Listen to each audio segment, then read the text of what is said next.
श्रीराम समर्थ. समर्थांनी एक सुंदर असा बोध आपल्यासाठी प्राप्त करून दिलेला आहे. आजच्या या कलियुगामध्ये बचतीपेक्षा आपला खर्च खूप होत असतो. समर्थ म्हणाले, आपला खर्च आपण स्वतःहून करत असतो. तो खर्च कमी करण्यासाठी काय केलं गेलं पाहिजे, जेणेकरून आपली बचत शिल्लक राहील. समर्थ म्हणाले, आपण एखादं कार्य करत असतो, त्या कार्यामध्ये आपल्याला त्याचा मोबदला, त्याचं फळ, त्याचा पैसा आपल्याला मिळत असतो. परंतु आपण आपल्या आयुष्यात किती पैसे शिल्लक ठेवतो, किती बचत करत असतो. समर्थ म्हणाले, आपण मूल्यमापन केलं पाहिजे. पैसा कुठे आपण बघा वाया घालवत आहोत. आयुष्य म्हटलं की बघा, प्रत्येक वस्तू खरेदी करण्यासाठी पैसा हा आवश्यक असतो. प्रत्येक वस्तू दिवसेंदिवस बघा वाढत जाते, कमी होत जाते. परंतु आपला जो खर्च आहे तो काही कमी होत नाही. मनुष्य देहाला पैसा हा कमी पडत असतो. कारण का?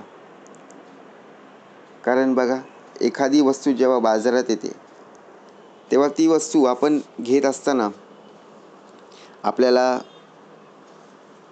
आपलीच मुलगी, आपलाच मुलगा, बघा प्रत्यक्षात आपली पत्नी काय सांगते की मला ही गोष्ट हवी आहे. मग आता आपल्या लहान मुलांना, लहान मुलींना किंवा पत्नीला जर ती वस्तू हवी असेल तर आपण बोललो की बाबा माझ्याकडे पैसे नाही आहेत. मग मुलं मुली बघा प्रत्यक्षात नाराज होतील, पत्नी नाराज होईल.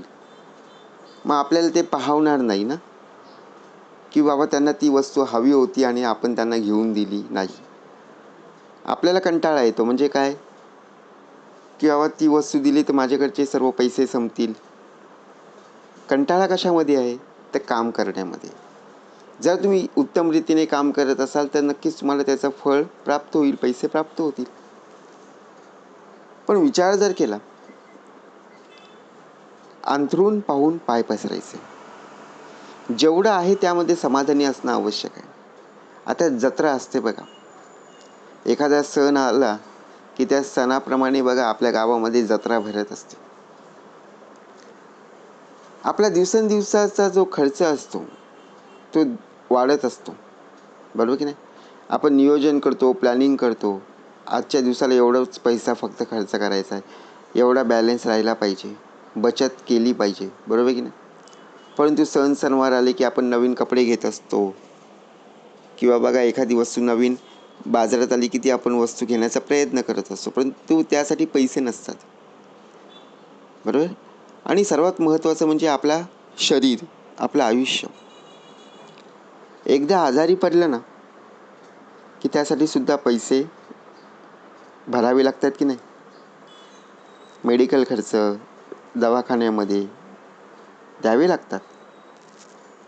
कारण विचार करा, आजची बचत उद्यासाठी फार महत्त्वाची असते.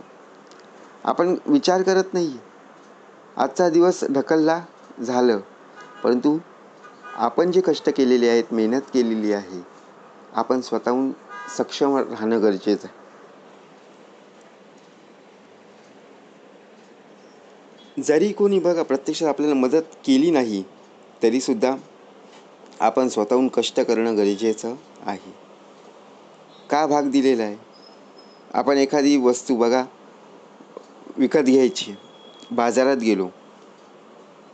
चला, आपण बाजारात गेलेलो आहोत, भाज्यांची दुकानं आहेत. आपण जिथे भाजी आहे तिथे भाव विचारला की लगेच घेतो का? नाही आहे. जिथे कमी असतील तिथे आपण पहिल्या फेऱ्या मारतो की नाही, बाबा ह्यांच्याकडे किती भाव आहे, यांच्याकडे किती रेट चालू आहे, आपण विचार करतो की नाही, तेव्हाच आपण वस्तू घेत असतो. परंतु आपण ज्यावेळी बघा एखादी वस्तू बाजारात आली की त्या गोष्टींवर आपण विश्वास ठेवतो की ही वस्तू चांगली असेल, परंतु आपण बघा प्रत्यक्षात ती वस्तू वापरलेली नाही आहे, बरोबर की नाही? त्याची किंमत जरी जास्त असली तरी आपण ती गोष्ट विकत घेत असताना बघा आपल्याला त्याचा अनुभव नाही आहे. ज्या लोकांनी वस्तू घेतलेली आहे त्यांच्याकडे आपण जातो, त्यांना विचारतो बाबा ही वस्तू कशी आहे, कशा पद्धतीने किती दिवस बघा वापरली तर त्याचा उत्तम प्रकारे उपयोग होईल. आपण विचार करतो नंतर ती वस्तू घेतो ना. म्हणून समर्थ म्हणाले तसंच आहे. ज्याप्रमाणे तुम्ही बचत करत असता त्यावेळी आपला खर्च कमी झाला पाहिजे. खर्च कशामध्ये होतो? समर्थ म्हणाले आपला देह हा व्यसनामध्ये अडकलेला आहे. व्यसनामध्येच आपला सर्व पैसा खर्च होतोय. ज्याप्रमाणे बघा आपला 20, 30, 50, 100 रुपये आपल्या व्यसनामध्येच चाललेला आहे. तो कमी जर झाला तर आपलं आयुष्य सुखाचं होईल आणि आपल्या घरातली मुलाबाळांना, पत्नीला बघा उत्तम प्रकारे जी वस्तू आहे ती सुद्धा देता येईल. थोडा वेळ लागेल, परंतु उत्तम प्रकारे त्यांना ती वस्तू देता येईल. लक्षात ठेवा. म्हणून गरज नसतानाही आपण एखाद्या वस्तूची खरेदी करतो आणि आपण ती घरी आणून ठेवतो, परंतु त्या गोष्टीचा उपयोग नाही आहे सध्या तरी. मग ती वस्तू आणून उपयोग आहे का? नाही आहे. आपण जर फक्त बघा आता घरात सुंदररित्या आई, बहीण किंवा पत्नी बघा उत्तम रीतीने जेवण बनवतं, तरीसुद्धा आपल्याला त्यांच्या हातची चव लागत नाही आहे. आपल्याला काय वाटतं, नाही आपण आपल्या मुलांना, पत्नीला घेऊन हॉटेलमध्ये जावं. जा, त्याबद्दल वाद नाही आहे. परंतु दररोज जर तू जात असेल तर पैसा शिल्लक राहील का हो? नाही ना. बचत करणं गरजेचं आहे. बचत जर केली तर उद्या तोच पैसा तुझ्या आयुष्यामध्ये उपयोगी पडणार आहे. म्हणून समर्थ म्हणाले काय करा ते आत्ता करा, आत्ताच्या क्षणाला. बरोबर की नाही? काय करा ते आत्ता करा, जाते घडी आपली सजा. परंतु आपण काय विचार करतो, नाही माझा मित्र आहे, माझी मैत्रीण आहे, मी त्यांच्यासोबत जाणार, बघा उत्तम रीतीने आम्ही पार्टी करणार. मग सर्व पैसा आपण खर्च करतो. परंतु बघा जिथे खरंच पैसा महत्त्वाचा आहे ना, तिथे खर्च करून उपयोगाचा नाही आहे. आपण नेहमीच्या वापरातल्या वस्तू ज्यावेळी घेत असतो तेव्हा काही वाटत नाही, परंतु एखाद्या वेळी बघा कुठे कार्यक्रम असेल, तिथे जायचं म्हटलं तरी आपल्या खिशात पैसे नसतात. एखादी वस्तू खरेदी करायचं म्हटलं तरी बघा ती वस्तू घेणं, खरंच विकत घेणं खूप अवघड होऊन जातं. असं का होतं? प्रत्येक वेळेला कोणी आपल्याकडे पैसे मागायला आलं की आपल्याकडे पैसे नसतात. बरोबर ना? आपण एवढं काम करून सुद्धा बघा आपल्या खिशात पैसे नसतात. दुसऱ्यांकडून घ्यायला लागतात. विचार करा, म्हणजे समजून जा. एखादी वस्तू थोड्या वेळेसाठीच लागत असेल तर त्या वस्तूचा उपयोग बघा उत्तम रीतीने करणं गरजेचं आहे. कोणती वस्तू आपल्याला जास्त प्रमाणात लागते ती वस्तू आणि जी वस्तू बघा कमी प्रमाणात लागते याचा आपण हिशोब केला पाहिजे. घरापासून जवळ जायचं असेल तर बघा प्रत्यक्षपणे आपण काय विचार करतो, लगेच गाडी काढतो आणि आपण निघून जातो.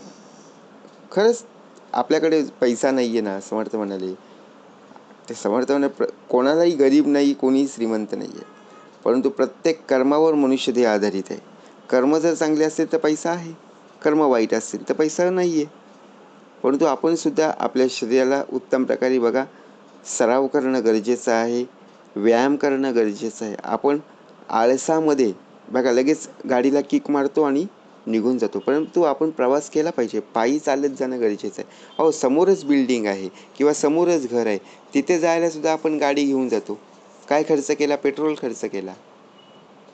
2 पावलं चालत चालत गेलो असतो बघा, पेट्रोलसुद्धा वाचलं असतं, 2 पैसेसुद्धा वाचले असते.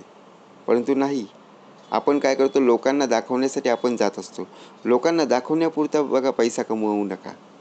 आपल्या घरातल्या ज्या सुखसोयी आहे त्यांच्यासाठी बघा आपल्याकडे पैसा असणं गरजेचं आहे. का भाग द्यावा लागला? कारण ही आजची रडकहाणी आहे. बरोबर नाही? रडकथा आहे. आपल्याकडे ज्या वस्तू आहेत ना त्या व्यवस्थित आपण वापरल्या पाहिजेत. आपण काय करतो, एखाद्या वस्तूचा वापर झाला की आपण ती वस्तू फेकून देतो. अशी फेकतो की पुन्हा ती आपल्याला पाहायला सुद्धा मिळत नाही. म्हणून आपल्याला जर एखादं घर विकत घ्यायचं असेल तर बघा प्रत्यक्षात आपण घराचे हप्ते फेडण्यासाठी, बरोबर की नाही? प्रत्यक्षात आपण काय विचार करतो की मला सुंदररीतीने घर नवीन पाहायचं आहे. मग आपण विचार करतो आणि त्यानुसार आपण घेण्याचा प्रयत्न करतो. म्हणून समर्थ म्हणाले, अंथरूण पाहून पाय पसरायचा आहे. प्रत्येक ठिकाणी जाणं सोपं आहे, परंतु प्रत्येक ठिकाणी सोयीसुविधा उपलब्ध होत नसतात, लक्षात ठेवा. म्हणून खर्च करण्या अगोदर प्रथमतः विचार कर. खर्च केल्यानंतर विचार करत बसू नको. जय जय रघुवीर समर्थ.